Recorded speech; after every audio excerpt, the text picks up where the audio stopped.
안녕하십니까. 정책 처음 하시죠? 행정법은 하고 오셨죠? 일단 경제학 행정법하고 이제 행정학 정치학 성격이 좀 약간 달라요. 일단 경제학은 정답이 있다고 보시면 되겠고, 다만 거시경제학은 학설이 있죠. 학설이 있다는 것은 정답이 없다는 뜻이기도 해요. 근데 행정법은 이제 통설 판례에 따른다고 했기 때문에 정답이 있다고 보시면 되겠고, 그래서 요구하는 질문에 대한 어떤 정답이 있기 때문에 쭉 따라가시면 돼요. 그런데 행정하고 정치학에는 정답이 일단 없습니다. 없다는 것은 이제 여러분이 현 정부, 근데 윤석열 대통령을 지지하는가에 대해서 누가 옳은지 알 수는 없어요. 가치 판단이 들어가기 때문에 가치는 주관적이거든요. 1 더하기 1은 2다라고 딱 단정적으로 말할 수 있겠죠. 일단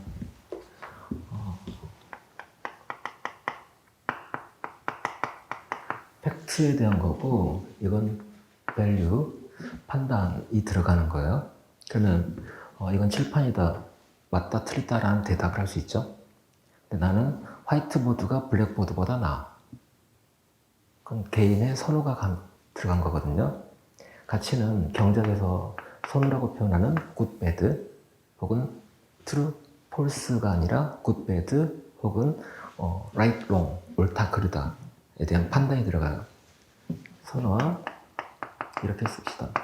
얘도 이 안에 포함됩니다. 쉽게 말하면 여러분이 가치 있다고 판단하는 것, 동맹의 권력 같은 것. 가치 문제죠. 한미동맹이 중요하다. 그건 가치 판단이에요. 국제정치학 가면 이론마다 달리 판단할 겁니다. 물론 과학적으로 분석할 수 있다. 따라서 객관적 법칙이 있고 이러이러 돼야 된다. 그거는 이 문제가 아니라 이쪽으로 보게 되면은 한미동맹이 중요하다, 그렇지 않다, 이리 가는 거고. 근데 학설이 또 달리 있기 때문에 다른 사상가나 다른 이론가에 물어보면 그렇지 않다고 답하겠죠. 일단 정답이 없다라는 걸 생각하셔야 돼요. 따라서 복잡하고요. 정답이 없기 때문에 이 이론에 따르면, 이 논리에 따르면 이렇게 가는 거거든요. 일단 첫 번째 주의하실 것. 그 다음에 사회과학을 보실 때 개념이 중요해요. 경제학에서 탄력성이라는 개념을 잡아야지 그 다음에 이해가 되죠. 그러면 학문적으로 사용하는 용어라는 게 있어요. 행정법 배울 때 강학상, 특허냐, 허가냐, 왜 중요할까? 이게 허가 개념이 들어간다면 소송 제기할 권리가 없죠. 공권이 없기 때문에. 특허로 되면 공권이 있어서 소송 제기할 수 있어요. 그러면 어떤 현상에 대해서 난 이 개념으로 규정한다, 아니 다른 개념을 규정한다, 이게 다음 논리를 결정해요. 따라서 개념을 잡는 게 무엇보다 중요할 거다. 이 개념이라는 게 국어사전에서 말하는 그런 용어 뜻은 아니에요. 사회상은 사회과학은 사현상을 분석하는 학문이거든요. 그러면 예컨대 신뢰라는 단어가 있어요. 국어사전에서 본다면 불신의 반대말이 되겠죠. 행정에서 신뢰와 사회자본을 배울 겁니다. 그런데 신뢰와 불신은 별개로 작동돼요. 현실에서는. 예를 들어서 내가 B를 믿지 못하겠다. 불신하겠죠? 오해가 생겨서 불신이 나왔다고 칩시다. 오해가 해소되면 불신이 사라지겠죠. 하지만 신뢰는 별개야. 불신을 만드는 원인과 신뢰를 형성한 원인이 다르다면 얘 둘은 독자적으로 작동되는 거야. 둘은 공존할 수도 있어요. 믿지도 않고 불신도 없는 관계도 있어요. 자, 신뢰도 있고 불신도 있는 관계도 있어요. 한쪽만 있는 관계도 있고요. 그러면 경제학에서 도덕적인 개념 들어보셨죠? 대립 문제? 안 배웠어요? 자, 어떤 B가 A 가게 첫 출근했어요. 그러면 자, 이 가게 주인은 이 알바생을 믿을 수 있을까? 자, 급한 일이 있어가지고 가게를 비우고 나간다? 그러면 근거 있는 띵에서 돈 가지고 사라져버릴 수 있겠죠? 믿지 못하는 거겠죠? 왜 믿지 못할까? 자, 어떤 신뢰가 없다는 건데, 불신과 별개로 신뢰가 없다는 건데, 신뢰가 있는 건 제가 누군지 오랫동안 사귀었던 사람이다. 오랫동안 알고 있던 사람이다. 그러면 제가 이때 어떻게 행동하는 걸 알아요. 정보 문제예요. 현대사회는 낯선 사람의 관계, 익명성의 관계를 가지고 있어요. 그러면 처음 본 사람 믿을 수 있을까? 여러분은 제 강의에 대해서 미리 주변에 물어보고 왔다면 저 인간은 이러이러한 성격을 가지고 있고 어쩌고저쩌고 한다. 어렵다더라. 라는 걸 듣고 왔겠지만 어쨌든 충분한 정보를 가지 못한다면 믿을 수 있을까? 첫 번째가 정보 문제입니다. 예컨대 자, 주인과 대리인 관계에서 대리인의 능력이 있는지 없는지를 알지 못할 때 정보 문제예요. 정보 비대칭 상황에서 A는 B에 대한 정보를 충분히 갖지 못하고 있고 거꾸로 B는 A에 대한 정보를 가지고 있을 때 항상 누가 손일까요? 정보를 갖지 못한 자가 손해를 봅니다. 역선택과 도덕체계가 발생한다는 이야기예요. 두 번째는 자, 서로 목표가 합치된다면 믿을 수 있어요. 예를 들어서 자, 이 B가 열심히 이포트 노력한다. 그러면 이 사람이 받는 임금, 웨이지, 함수관계에서 자, 이 관계라면 내가 열심히 일한 만큼 임금으로 돌아온다면 주인이 감시하든 감시하지 않든 열심히 일할 겁니다. 고정급 체계화에서는 자, 새 빠지긴 한다, 대충 한다, 개긴다. 월급은 똑같아요. 다시 말하면 내가 열심히 일하는 것은 주인의 이익으로 가는 거지만 내 이익으로 오지 않았을 때 대리는 주인을 위해서 일할 인센티브가 없어요. 여기서 도덕체계가 발생한다고 경제학에서 배웠을까요? 목표가 합치됐다, 그렇지 않다 문제가 또 걸려요. 세 번째로는 위니스라고 그러는데 어떤 정서적인 이야기예요. 자, 부모 자식 간의 관계에서 이해관계가 개입되지 않았다면 자, 부모님은 여러분의 행복이 당신의 행복으로 생각해요. 이것도 아니고 이것도 아니죠. 세 가지가 신뢰를 만들어냅니다. 근데 현대사회에서 처음 보는 사람 어느 것도 알 수 없어요. 그죠? 이거 없고 이것도 모르고 신뢰가 나올 수 없는 거거든요. 자, 불신과 별개로 이건 신뢰라고 일단 표현하는데 그러면 행정학에서 신뢰를 정의 내릴 때 그래도 그럼에도 불구하고 나는 B를 믿겠다가 신뢰죠. 자발적으로 취약한 지를 수용한 행위를 신뢰한다라고 정의합니다. 그러니까 일반인이 어렵게 정의 내는 것이 아니라 이 정의를 안다는 것은, 개념을 안다는 것은 이 사회관계를 안다는 말과 똑같아요. 그러면 방금 말했던 이 이미지를 가지고 신뢰된 정의를 내리면 한 몇 달 지나도 안 까먹어요. 그냥 닥치고 암기한다? 암기할 게 너무 많아집니다. 자, 개념이 중요한 거 하나. 개념은 낯선 개념의 경우 여러분이 아는 상황을 집어넣지 마시고 그러니까 부연 설명할 때 예를 들어서 이렇게 이야기하는데 답안지에 가상의 상황을 가지고 설명하는 것 교수들이 싫어요.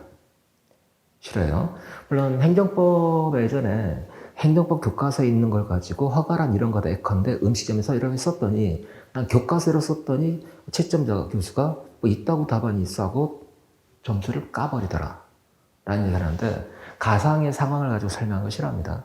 일단 개념 정의는 정확하게 내려주시고 말 만들어서 쓰지 마시고 일단 고득점에서는 첫 번째 군대식으로 본다면 개념 없는 놈 가장 심한 역인데 개념이 없다는 것은 내가 어떻게 해야 되는지 모른단 말과 똑같아요. 자, 첫 번째 개념. 그 다음에 무수히 많은 이론과 무수히 많은 변수들이 있겠죠. 경제학은 다른 변수를 다 고정시켜요. 일정하다고 가정하자 상수로 처리해버립니다. 현실은 이게 다 변하거든요. 가변적이거든요. 너무나 복잡한 요인들이 얽히고 설키기 때문에 그렇다면 자, 요소들이 어떻게 개입되는지 중요한 건 원인과 결과를 분석하는 거예요. 항상 이게 나왔어. 왜 이게 나왔지? 그럼 어떡할 건데? 왜? 어떻게? 라는 질문을 계속 던지세요. 그러니까 이게 처음 공부할 때는 좀 어렵다고 생각하더라도 일단 회독수가 늘어나면 늘어날수록 나중에 오히려 수월해집니다. 개념을 확실히 잡는 것. 키워드하고 그 다음에 이미지를 통해서 개념을 확실히 잡아놓으세요. 근데 자, 항상 이걸 생각하세요. 독립변수와 종속변수가 되겠죠. 그 다음에 앞에 있는 게 선행변수, 가운데 끼어드는 게 매개변수, 제3의 변수가 있어요.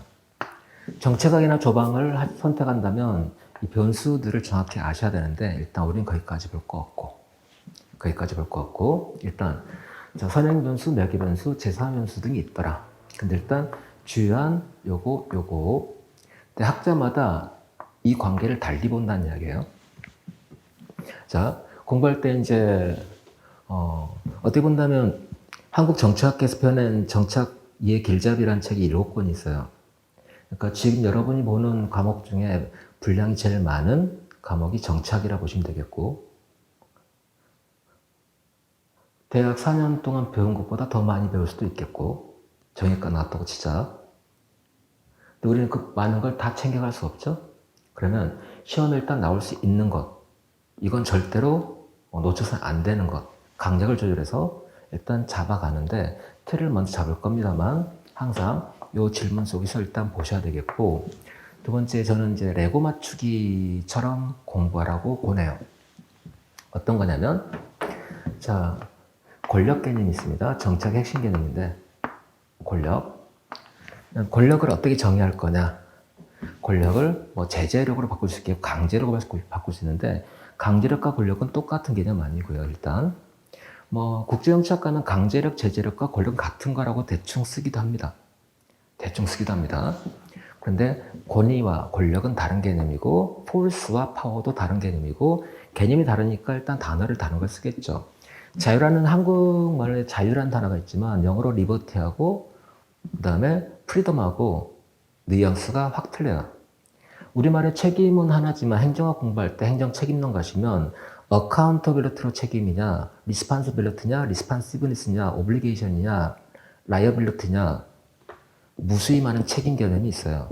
그러니까 법적 책임이냐, 정치적 책임이냐, 윤리적 책임이냐, 도의적 책임이겠죠. 기능적 책임이다. 그 다음에 비난받을 책임이다. 무수히 많은 책임 개념이 있어요. 이거는 우리말을 보면 똑같이 나와버리지만 각각 다른 상황을 설명하는 용어들이라는 뜻이거든요. 어쨌든 그러면 자 우리말에서 개념이 달리 써진다. 뭐 유사어도 있겠지만 치환할 수 있는 용어도 있어요. 근데 절대 치환할 수 없는 용어가 있다는 거죠. 그러면 권력 개념은 한번 이래 봅시다. A가 있고 B가 있어요.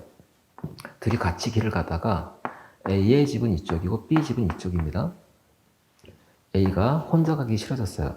B한테 주먹을 딱 들고서 force를 행사하겠다 라는 위협을 가합니다. 이게 강제력이에요. 강제력만 있다고 권력이 나온 건 아니에요. 강제력 행사, 제재력 행사 위협을 가합니다. 근데 B가 맞으면 무지 아플 것 같아요. 깨갱하고 따라가기로 했어요. 손해죠. 자신의 의사에 반해서 A의 의도대로 간 거죠. 그죠? 순응하게 만드는 힘이에요. 주먹이 날아가면 권력이 아니라 제재력입니다. 주먹이 안 날아가는 상태에서 일이 가는 거예요. 추가적인 요소가 덧붙여진 거죠. 자, 아버지와 자식 간의 관계에서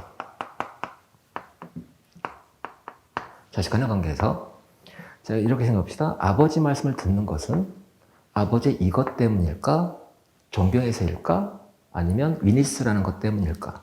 정서적 일체감 때문일까? 이것 때문일 때 아버지는 권력을 행사했다. 당연하지. 아버지의 권위가 작동됐다. authority. 권력과 권위란 뜻은 일단 여기서 보면 됩니다. 권위는 이거 없이 정당성에서 나와요.